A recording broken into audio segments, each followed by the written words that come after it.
Hey y'all, it's Farley with Writer's Edge Podcast, and today let's have a conversation about stalls.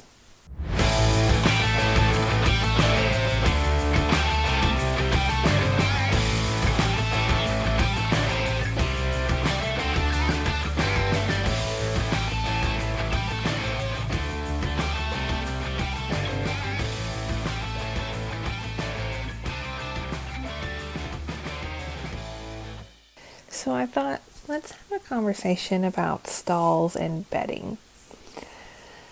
I have thought a lot about this, helping a friend with a stalling situation, respiratory issues, and being kind of in a public barn at an event for over a week, and how that affected her horse's performance and different things. And I remember talking to other trainers throughout my travels and what they use and don't.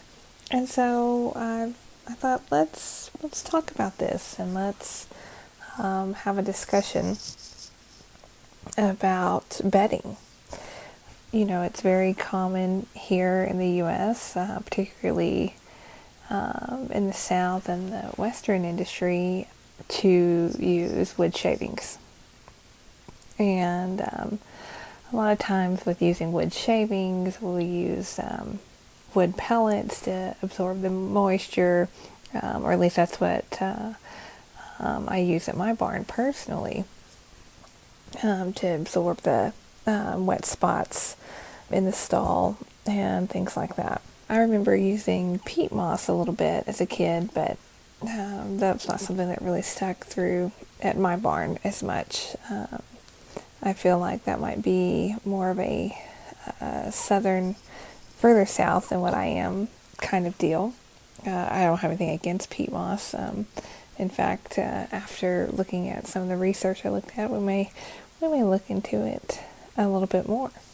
So let's talk about the kind of a little bit of the research I found. There's a lot of people that study bedding across the world.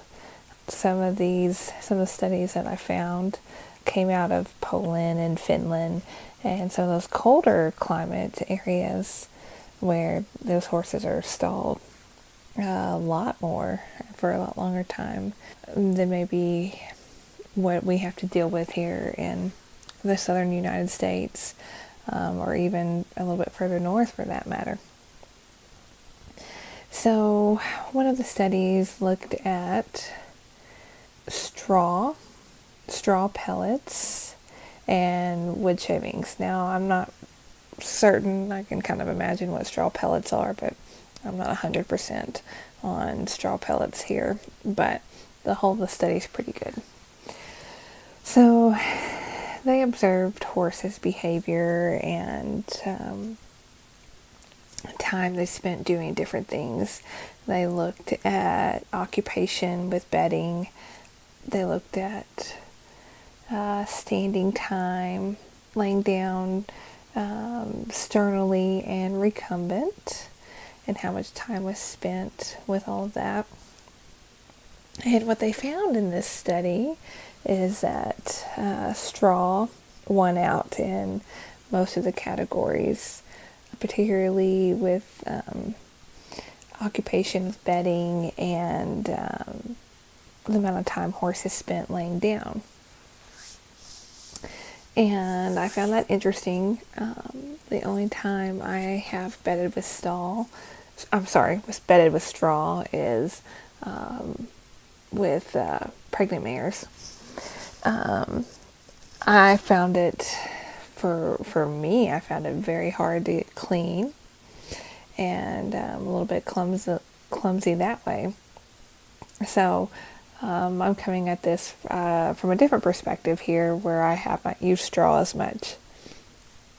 And I remember asking a racehorse trainer at a track in Oklahoma one time. We were talking, and he used straw on the track for his horses, and he believed that they were more healthy respiratorily because there was less dust. And I found that very interesting. And I feel like the conversation with the respiratory deal can go a lot of different ways, because we do know within straw there is a lot of dust that gets in those bales. There are fungus and mold spores that can be housed in there. And even within that study I just talked about, occupation with bedding, messing with it, moving it, that kind of deal, that may or may not work well for your horse. If your horse goes to eating a lot of straw, you may end up with some digestive issues. But on the flip side of that, if they are more occupied and kind of going through the grazing motions more, you may be at less risk for ulcers. So today's conversation is really, I feel like, not going to provide as many answers per se as it is deep thoughts and moments to think about what works best for you and your horse, your location and situation. So the next study I looked at, it looked at wood shavings and peat moss. I've done a little bit with peat moss to not have is to soak up some of the wet spots in the stall.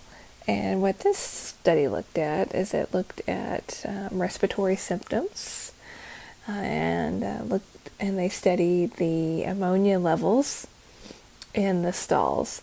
And what they found, it was very interesting. At the beginning of the trial, they said that all the horses' respiratory symptoms increase at the beginning of the trial. So, and it was unclear to me on, did they just bring horses in? Why did that happen and how did that happen? Did they bring them in and out of the pasture and put them on a stalled trial run or what have you? However, the horses that were, and their symptoms increased regardless of which type of bedding they were on. But what they found was horses that were on the peat moss, their symptoms returned to their initial level by the end of the trial, while the horses that were on wood shavings continued to be symptomatic. They also found that the hooves of the horses that were bedded on peat moss had a better moisture content than the horses that were on wood shavings.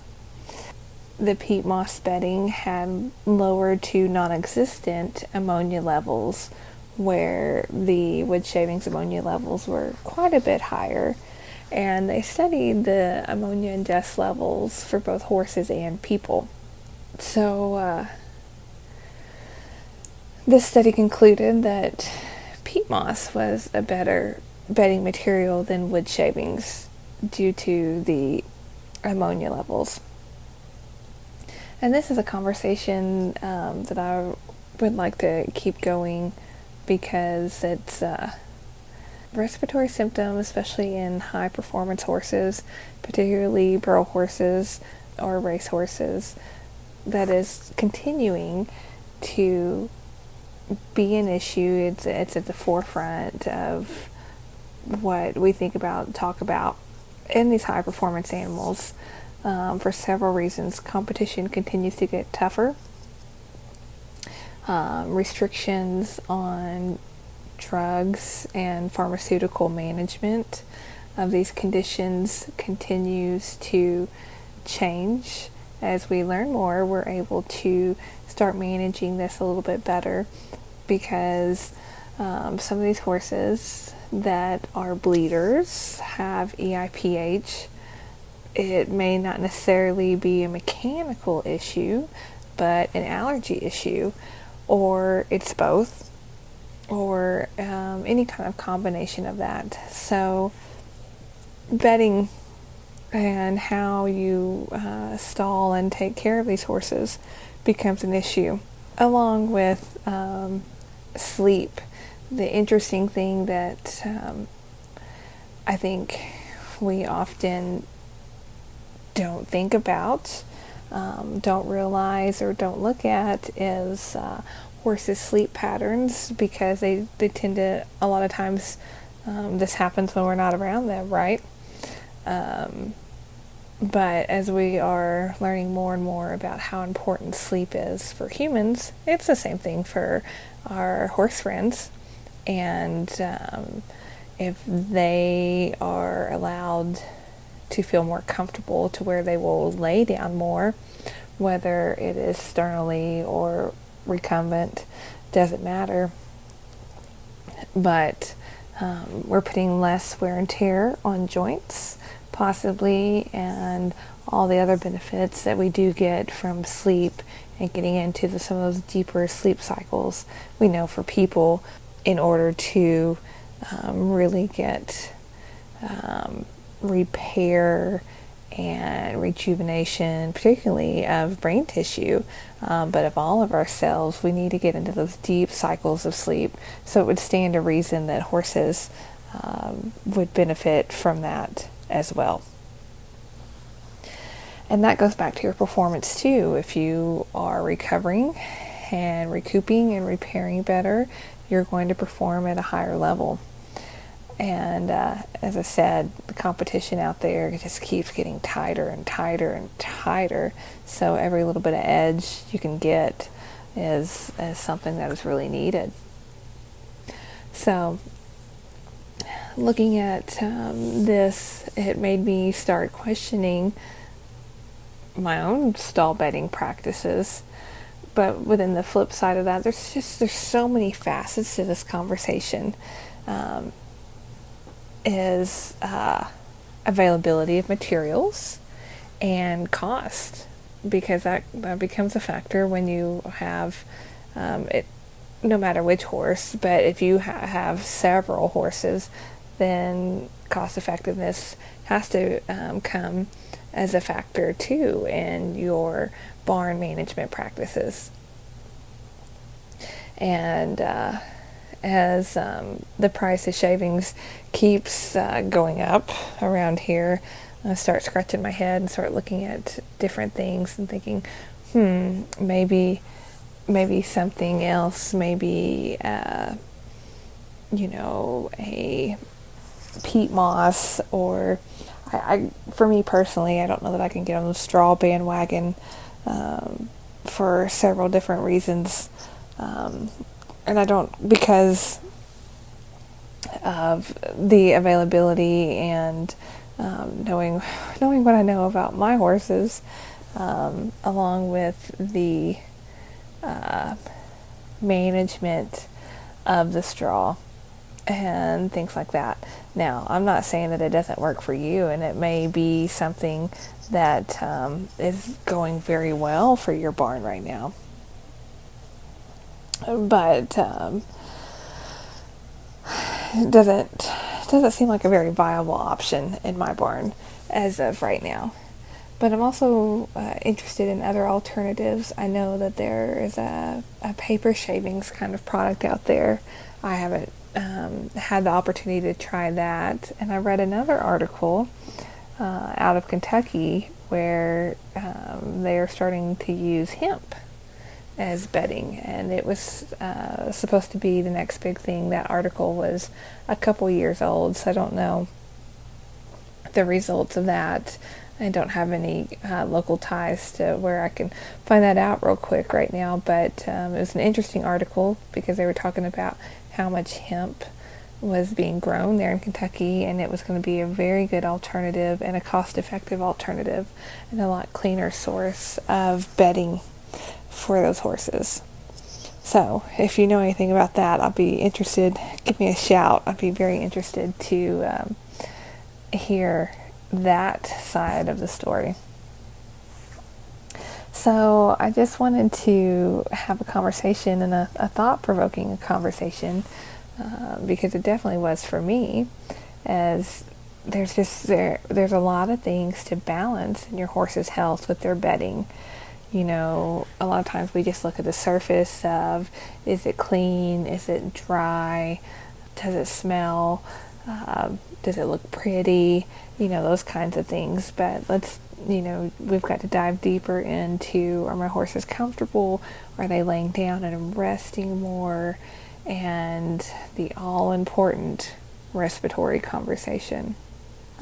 Because within, as we already talked about, allergies with these horses who have EIPH or are bleeders, a lot of them have been allergy tested, and several of them can and are allergic to different types of wood. So that's another thing to take into effect. If you are running a horse that's allergic to pine shavings, which is one of the most common shavings out there, or if not the most common, then woof, that's a big problem right there. Particularly too, if you are on the road a lot and you're trying to get your horse rest here or there, you're not in ideal situations. Throwing a bag of shavings down can give your horse a lot of relief, even if it's just for a few hours. But with that being said, and trying to manage their allergies and what have you, that can be another factor. As if we didn't need any more factors, that can be another factor to the bedding situation. And back to the cost effectiveness. Your cost and within your program, that's also going to determine how deep you bed the stall. Are you bedding a stall on dirt? Are you bedding a stall that's on concrete? What other things are you using to provide cushion or soften the concussion to your horse? That's another factor, particularly at home when you're trying to manage several stalls and different practices and different situations for different horses. There's a lot to it. So having some other conversations about it, just to kind of make you stop and go, is this working the best that it can for me and my program? Or should I start looking into some other alternatives for my horses?